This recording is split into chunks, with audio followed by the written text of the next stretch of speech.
It is believed by many that when mankind began to cultivate grain to create bread and beer, it led to our ability to develop technology and civilizations. Beer allowed us to leave our nomadic hunter-gatherer lifestyle behind and create cities. The very first beer was created in what is now Iraq. 7,000 years later, beer was a standard drink among the Sumerians and Egyptians. Beer was part of the daily diet of Egyptian pharaohs and was even used to treat illnesses in Egypt. Beer brewing later migrated to Europe, where it was a very common drink throughout all of medieval times.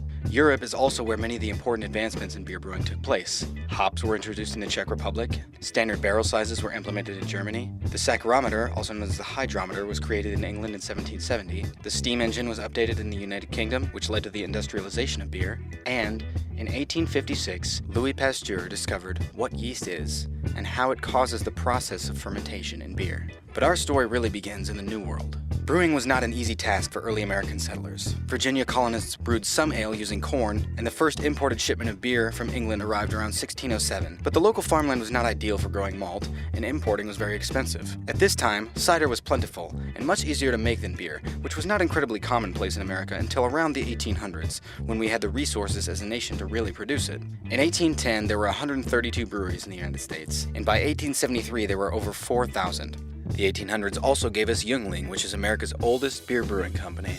Everything was going great, but one by one the states began to enact prohibition laws making alcohol illegal. And finally, in 1919, the 18th Amendment to the Constitution made the manufacture, transport, and sale of alcohol illegal in the entire country. Until organized crime and violence made us finally realize how f***ing stupid prohibition was, and we repealed it in 1933. But the damage was done. Bootleggers often watered down beer during Prohibition to save money, and this sadly led to Americans preferring watery beer. Nearly half of the 1,300 American breweries that were open before Prohibition went into effect had now gone belly up. The breweries that did survive ended up consolidating into larger companies. By 1977, there were fewer than 100 American breweries, and with the exception of Anchor Steam in San Francisco and a few others, they were all mass-producing the same shitty light lagers.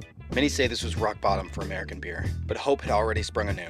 In 1976, Jack McAuliffe opened America's first microbrewery in California, and 2 years later, Jimmy Carter legalized homebrewing on a federal level. These events, among many others, sparked the beginning of craft beer in America. Sierra Nevada was established in 1980. In 1981, the first Great American Beer Festival was held in Colorado. In 1982, the first brewery since Prohibition was allowed to serve their own beer on the premises, and the brew pub was reborn. In 1984, the Boston Beer Company was founded, which today is the largest craft brewery in America. The 90s brought about a craft beer renaissance, with a new brewery opening up almost every other day. And as of June 2013, there are over 2,400 craft breweries in the United States, more than any other country in the world.